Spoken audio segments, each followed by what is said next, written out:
Welcome to What's Your Story podcast. I'm your host, Matt Story. On this pod, I sit down with people of color leaders to understand how they've been able to use their superpowers to make an impact on our world. And I do it one story at a time. My guest on the pod this week is a living legend and game changer in the advertising industry. He's the CEO and co-founder of Walton Isaacson, which is a leading full-service advertising agency. And I'm really looking forward to hearing more about his story. So please welcome Aaron Walton to the show. I'm well. Thank you for taking the time and jumping on the mic with me today. Before we get into learning more about your amazing journey, I'd love it if we could just start and maybe you take us back and share a little story about what maybe little Aaron was like. I was always someone who was trying to figure things out. Like, how does that work? Or how do they do that? And I was kind of fearless. My mom always tells me how fearless I was as a child because I never, ever thought about not being able to do something. I just like, okay, well, I'm going to figure it out. And this is what I want to do. And so I was always that kind of kid that was trying new things and was excited about learning, new ways of approaching things. And I just loved my childhood and what my parents did and the friends that I have, some of whom I'm still very close to this day and keep in touch with. But I think if I were to put one word on it, it would probably be this curious, fearless leader. Maybe that's 3 words. I guess that's not one word. but that's what I kind of enjoyed. Did you have an idea of what you wanted to be when you grew up? Absolutely. It's so funny. It was so clear to me. I always knew that I wanted to do advertising. I always knew that I wanted to be in that space where, now I can articulate it as telling stories. Then I was just like, oh, I want to do that cool stuff, right? That was kind of my mission. That's what I always was kind of focused on. It was interesting because I never, even though I went to Babson College, which is a very entrepreneurial school, it was never necessarily my intention just to start my own agency. I always knew I wanted to be in the industry. I always knew that was something that was, a passion point for mine. But I never thought, oh, I have to do it on my own. I did start to think that when I realized that there was a gap in the industry that I loved, and I wasn't seeing it being filled by the bigger companies that were out there.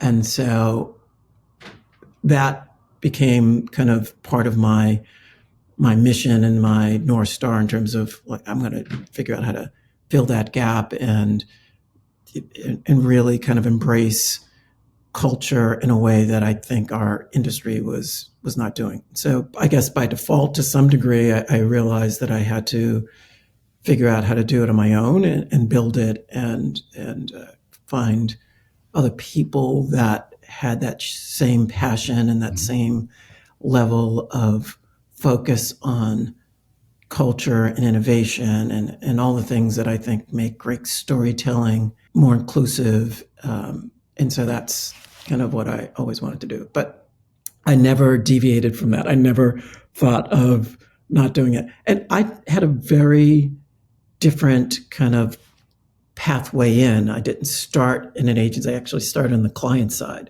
right? So I knew that I wanted to understand how clients thought and how they approached work, and which is somewhat different than what an agency does. But I wanted to get that grounding and an understanding of that.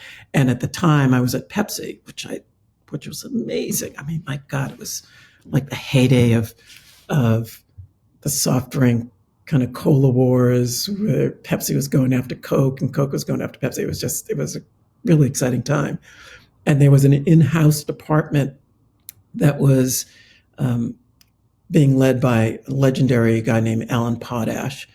And I was going to go work for him. And the in-house, there was 4 people in that in-house department, and they kind of mostly managed the agencies that they were working with. But, I went from the brand group, and that's where I wanted to wanted to work for Alan, and it was on the verge of happening. And then a new assignment came my way, and Pepsi decided to put me on the road with Michael Jackson. It was hysterical because I was like, well, I'm not so sure. I mean, thank God I did. It changed my life. But at one point, when you're in corporate America and you're so focused, like, this is the path, I'm going to go work in advertising. That's what I want to do. And I was like, okay. And my mentor, a guy named Roger Enrico, who was the president of Pepsi at the time and later became the chairman of PepsiCo, literally said, okay, look, we're going to keep your job open for you in the advertising department. You're just going to go out, you're going to do this assignment for 3 months, and then you'll come back and you'll have this advertising. And I was like, all right, well, that's cool. That's great. Of course I was going to say yes. I mean, the president told you this is what you got to do. It's not like a debate. It's like, this is what you got to do. And so they moved me out to Los Angeles. I was based in New York at their headquarters in Purchase, New York. And so they literally, it was one of those things like they told me on a Tuesday, like, hey, this is your new assignment. And by Thursday, I had moved out to California. Wow. And which is where Michael was, the production was, there were the rehearsals were going on. And I got out here and I literally went from the airport to Universal Studios, which is where Michael was rehearsing. And I remember thinking to myself, oh my God, this is much bigger than I thought it was going to be. I mean, this was crazy big. I thought to myself, okay, well, this is going to be an experience that, I didn't plan, but, curious people, you learn and you open to new possibilities. And so what ended up happening was Michael's team decided to go and do the international tour before they were doing the domestic tour. And I was a domestic employee for Pepsi. But at that point, I'd been out here for a month and, Pepsi was like, okay, what are we going to do? What are we going to do? He's doing international. And Roger, can cut through it. He was like, well, just make Aaron an international employee. It's like, oh, you can do that? We can do that? Yes. And so I became an international employee. But what ultimately happened was they couldn't hold my job because I was on the road with Michael for 18 months. Oh, wow. And that was the bad tour. I ended up finding this niche for myself in Los Angeles, still working with Pepsi, but really kind of evolved my job into like a music marketing position where I was going out and I was looking for talent to sign to Pepsi and did that for a number of years. And then ultimately decided, okay, well, I want to be able to do this with other companies and other brands and left, started an agency, and Pepsi came along as a client. So it wasn't like I wasn't still able to work with them, but I did some really fun, amazing things, still kind of on the fringes of advertising, but learning and figuring out ways to work with celebrities and entertainment properties to help tell brand stories. And then ultimately started my own agency, sold it, the first one to Omnicom, did that, and then started this one almost, 2005. So wow. It's been an interesting journey. But in answer your question, yes, I always knew that I was going to do it. I knew that it was going to be a different way in, but that ultimately I was going to get to do the things that I loved. Well, you definitely gave a preview of a lot of the great things I want to touch on, but I'm curious. You started by saying you were fearless and you were curious. And you had, sounds like a focus on advertising. Like, how do you think your community either poured into you or your parents poured into you so that you had both of those, like, I can do anything, and you still knew what you were going after? Like, because most kids don't have that. So I'm curious how you got that. Well, here's what I would say. Look, my parents were always tremendously supportive of, my sister and I, just the two of us. They were young parents. So my dad was 20. My mom was 18 when she had me, or 19 when she had me. So, I can't imagine being that young and having kids, but, at the time, that's kind of the way it was.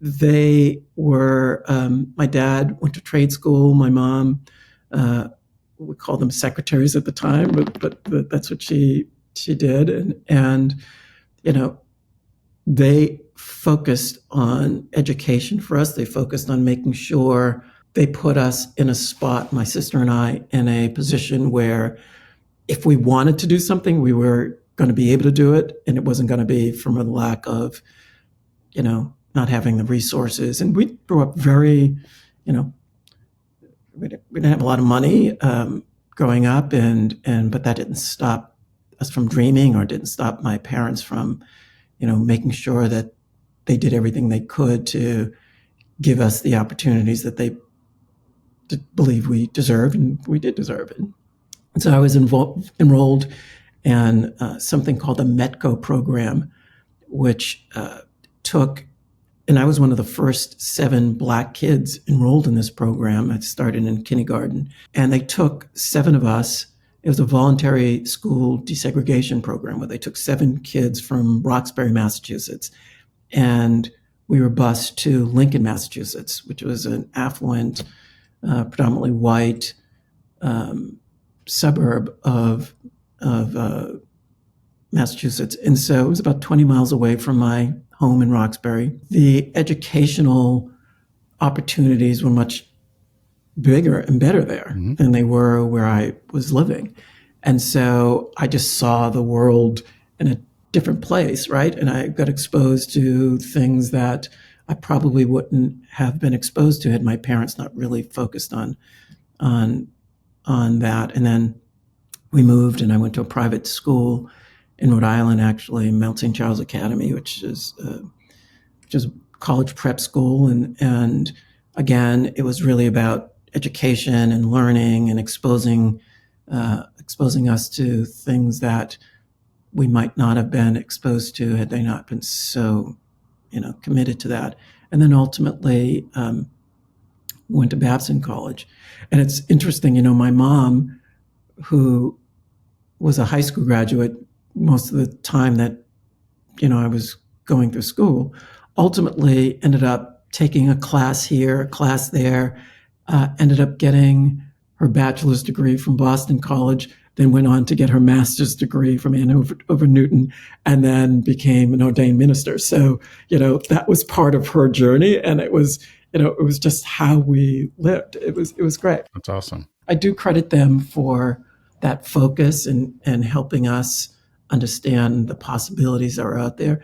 And when you're in that kind of environment, you can't be what you don't see, right? You can't become something if you don't really see the possibilities of what's out there. And I think that's honestly one of the reasons I was so excited about and so passionate about creating the agency that we created, because I wanted to provide an opportunity for people of different cultures to see their stories being told in a way that was relevant, that was honest, that was authentic to who they were, and that wasn't being done.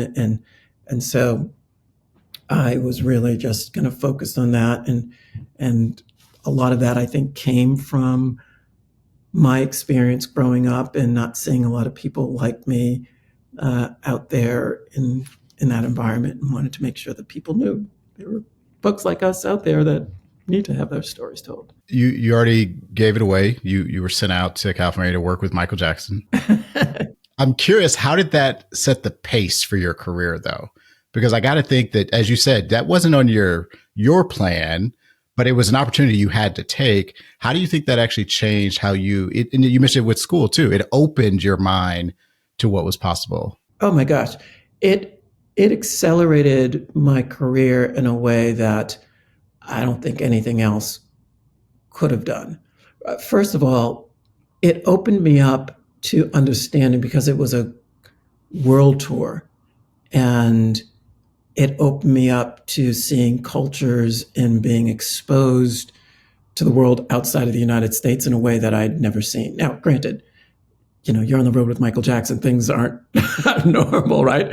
But I mean, in terms of, the places you're going and all, but it did, the time I spent in Europe and understanding the time I spent in Asia,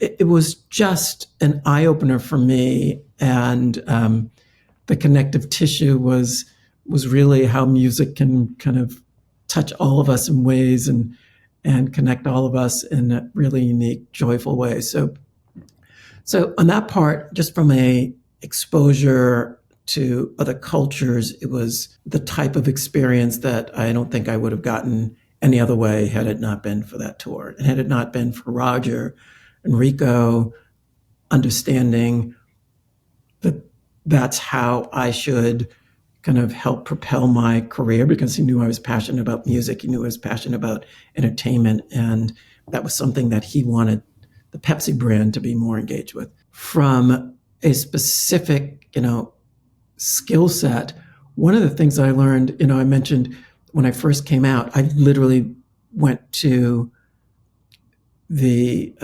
rehearsal, and I remember watching Michael rehearse Billie Jean, and he had the fedora, and he was and almost for an hour and a half, he was rehearsing the moves with the lighting, with the music cues, with the choreography in a way that I understood how critical it was to hone your craft, to make sure that it was exactly the way you wanted it to be.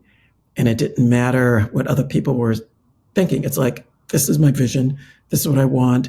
This is how I'm going to get it. And I'm going to rehearse, and I'm going to rehearse, I'm going to rehearse until I get it right, until everything falls in place. And the beauty was that rehearsal, that practice, that honing of the craft got to a point where it was intuitive, right? The band knew it, the lighting cues, like everyone came together and it felt spontaneous.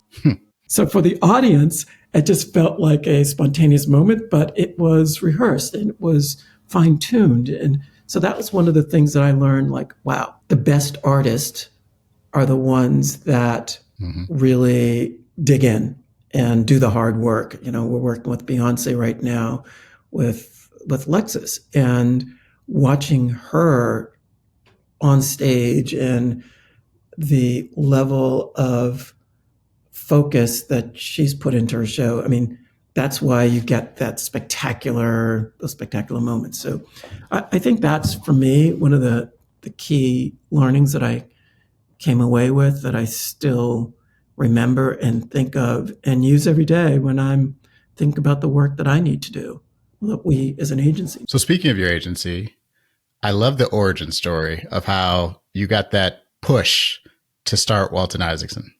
Can you share that? I was I sold my company, and the first company, Aaron Walton Entertainment, and that company was really focused on celebrity sponsorships, music, tour management, and putting brands together with celebrities and celebrities with brands. And I wasn't getting a chance to actually create the work, right? I wasn't getting a chance to produce the commercials or actually do the events. I would come up with the idea, present it to the client, and the client would work with their agency. I was like, well, that's part of the process that I really want to be involved with. And so I also was looking and realizing that a lot of people of color were not getting the opportunities that some of the other agencies were getting. And there was that kind of missing link. And so I sat with a partner at the time. He's not in the business now, but a guy named Corey Isaacson, which is the Isaacson of Walton Isaacson. And we wrote a business plan, and we titled the business plan, Creating the Planet's Most Interesting Agency.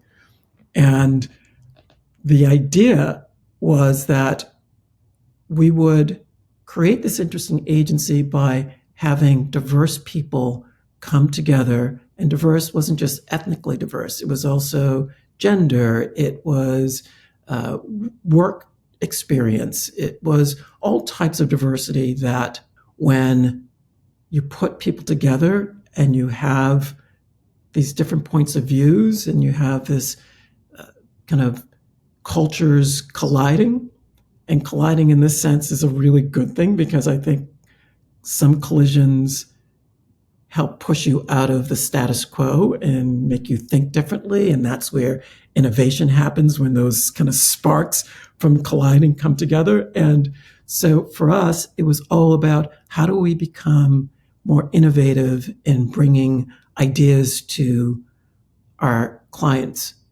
that are going to help them move their business forward. And our secret sauce was leaning into cultural diversity and bringing that to the party. And at a time when people weren't really talking about it or weren't seeing the value of it. I also, to be honest, was looking at the data and looking at the fact that the world was changing. The US population was changing. Soon the minority was going to be the majority, and the sooner brands started to understand those cultures and understand what makes them tick and what doesn't make, the better off they were going to be. And so we kind of really used that as the catalyst to start the foundation of the agency. And it took off. I mean, people understood what we were trying to do and the barriers that we were trying to break, and how what we were going to be doing was going to be additive to what they needed to achieve to help their brands grow. And we're, we've been blessed that most of the people that we've told that story to have been open to wanting to try new things. Some people aren't. Some people are, this is the way we do it. This is the way we always do it. Yeah. And my feeling is, okay, well, then that's not the right client for us, because we can't drag people there. You've got to make sure that they understand that it's not going to be easy. Change is never necessarily easy, but it's really critical if you want to survive and if you want to thrive, actually. So that's kind of how it started. I had that business plan. I had booked Magic for a speaking engagement, and he was going to be the keynote speaker for my client at Cadbury Schweppes, and we were flying to Dallas, which is where their U.S. headquarters were, and I was on Magic's plane, literally just working on a draft of the plan. It was, crossed out. It was, it was not a mess, but it was like not rough draft. Perfect. It was just a really, really rough draft. And I remember, Matt, I was sitting there. It was so quiet. It was just three of us on the plane. It was Magic, myself, and Kawana Brown, who was his chief operating officer. And all I wanted to do is make sure that I didn't spill anything on his plane. I'm just trying to give him his space and just be really quiet. So I'm working the plan, and Kawana leans over to me and she's like, "What are you doing?" And I told her, and she goes, "Oh my gosh, can I see it?" And I was like, "I don't know." You have that moment. You're like, "Well, it's not perfect. It's got crossouts, it's got typos." And then I was like, "Well, why not?" And so I, gave it to her. I trusted her instincts, or her judgment as a business leader is amazing. And so I gave it to her and I said, "What do you think? Give me your notes." She read it. She gave it back to me. She goes, "This is really good. You should share it with Magic." And Magic's sitting right there, but he's not paying attention. And he was reading the paper, and I'm trying to, talk really softly. And at that moment, he turned around and goes, "What are you guys talking about?" And I was like, okay, do I say something to him? And sure enough, I was like, well, he's not going to stop the plane and make me get out. So I gave him the plan, and I told him what Kawana and I had just been talking about. And he looked at it, he read it, and he gave it back to me. He goes, "Great, thanks." And then the next day he called and he goes, "I've been thinking about that plan, and if you're interested, I'd love to be your partner in this."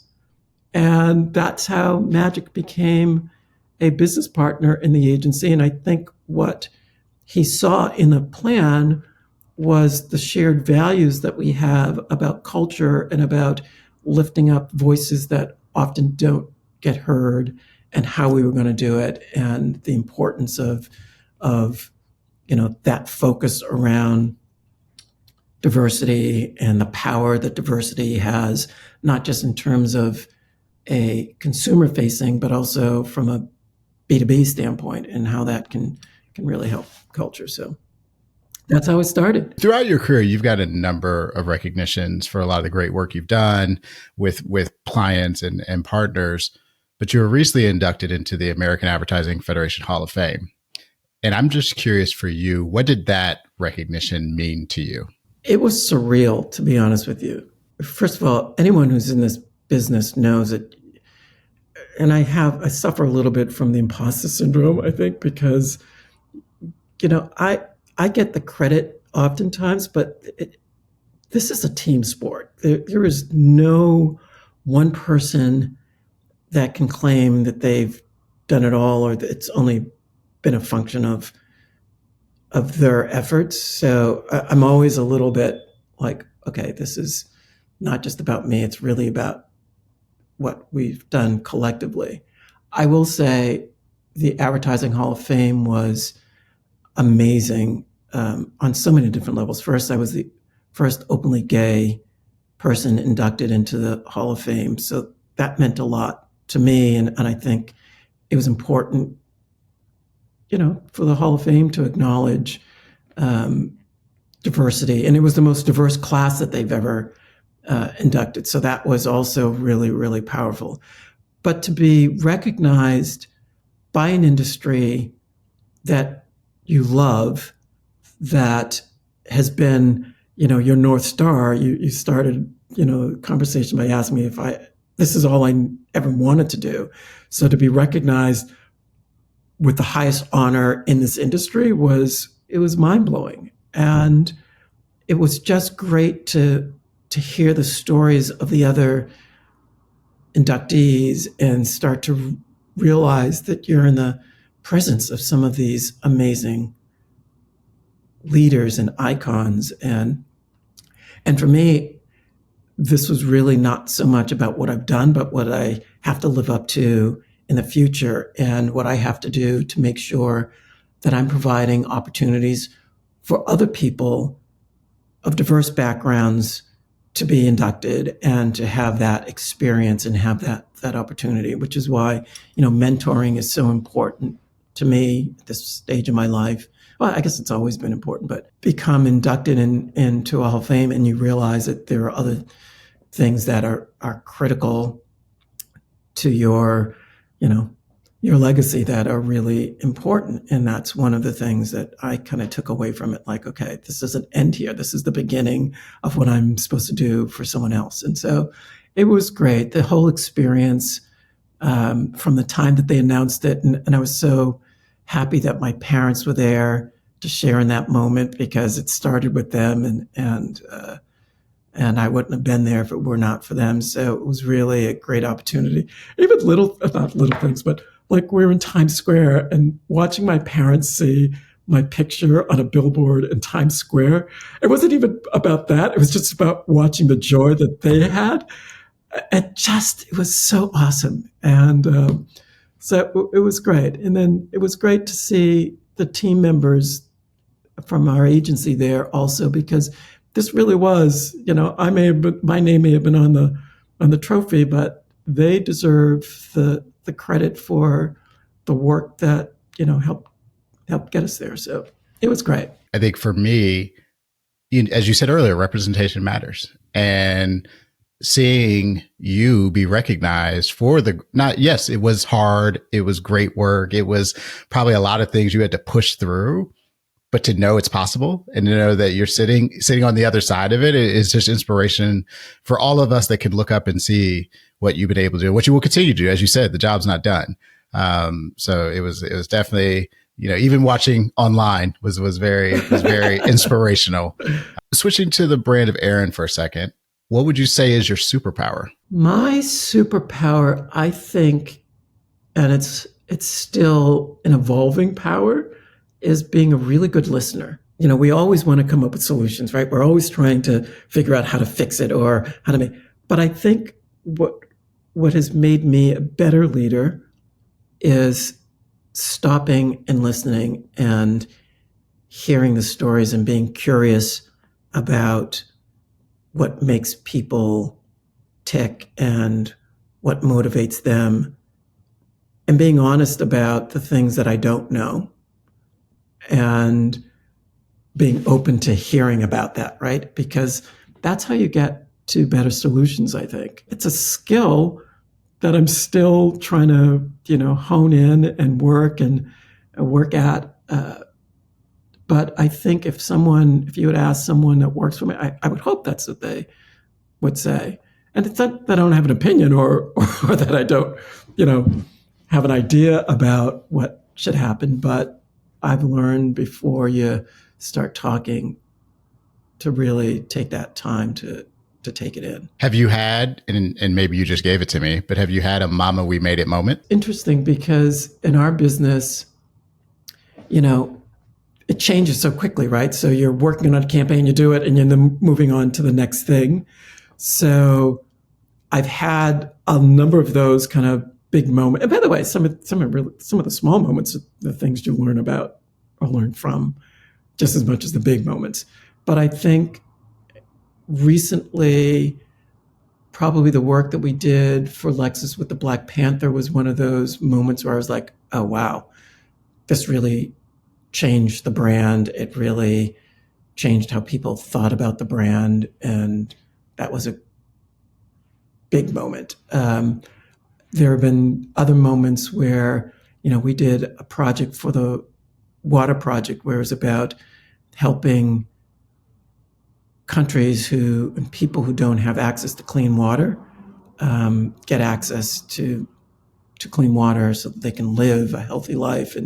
And so we did, I call it a small moment, but we did a stunt in some movie theaters where we gave out bottles of water and we glued the tops shut. And we filmed people try to open the bottles, a very simple thing that you would take for granted.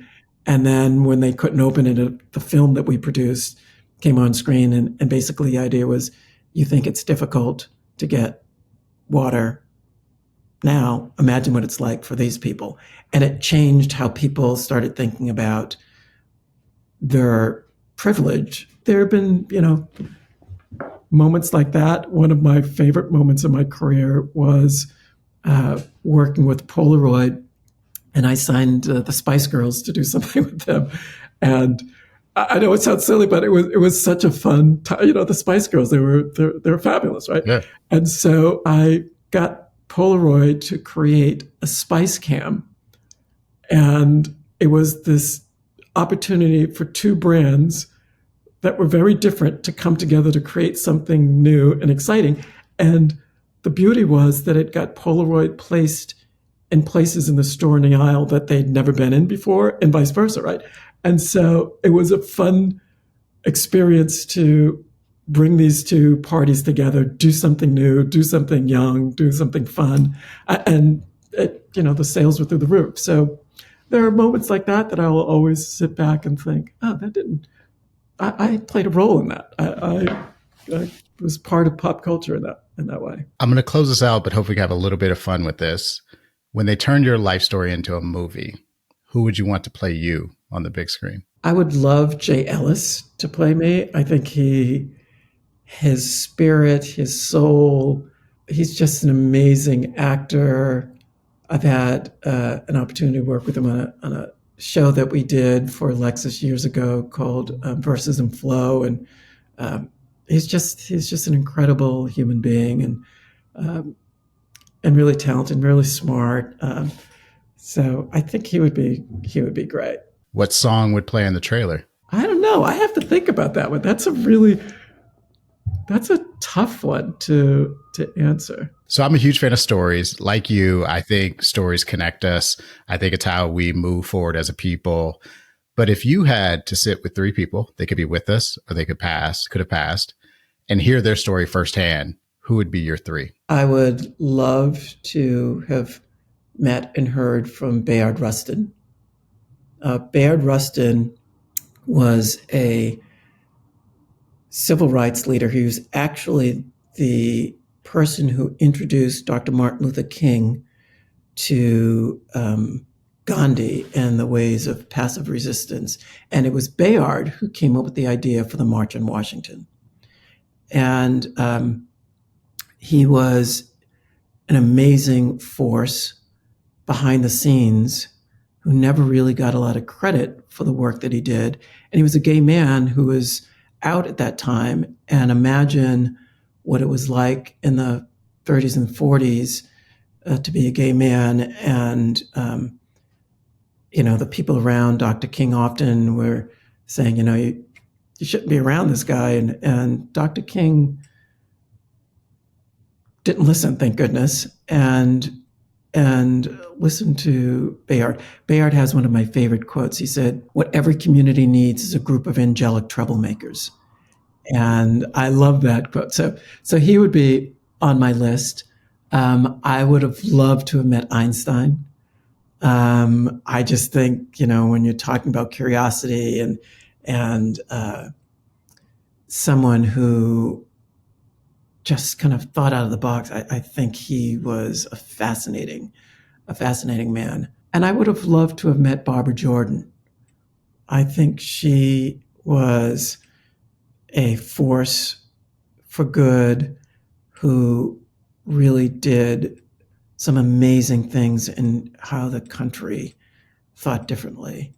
And what she did for women, I thought was spectacular. What she wasn't necessarily out, but I just think, how she lived her life, despite all the odds going against her, was fascinating. Is there anything I didn't ask that you want to share, or anything you want to ask me? First of all, I love the podcast. And so I just think congratulations on that. I should have started by saying that. But I'm really curious, how did you come up with the idea for this? Because it is such a smart idea.